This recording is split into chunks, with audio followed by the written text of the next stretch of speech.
Today are the Iowa caucuses. Here are your 5 fast facts. Number 1, a caucus is basically a neighborhood meeting where a bunch of people show up to register their preference for a candidate running for office. There are 1,679 precincts that will meet to caucus in Iowa. Caucuses take place in settings like schools, libraries, and gymnasiums. Number 2, to start off, a representative for each candidate will give a speech. Rooms are divided into sections, so if you support candidate A, you walk to stand with his or her section until all the numbers are counted. Number 3, candidates have to get at least 15% of the people attending to support him or her to be considered a viable candidate. If a candidate does not reach that number, his or her supporters get to realign.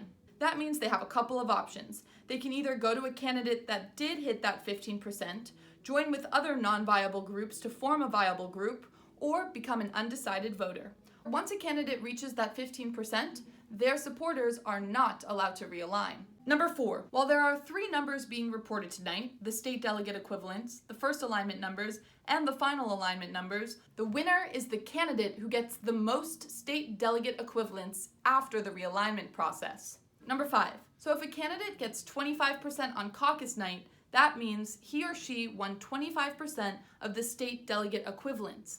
Iowa has 41 delegates up for grabs in the Democratic race. Even though delegates in Iowa make up roughly 1% of the overall pledged delegate share, the reason these caucuses are so important is because they're the first in the nation.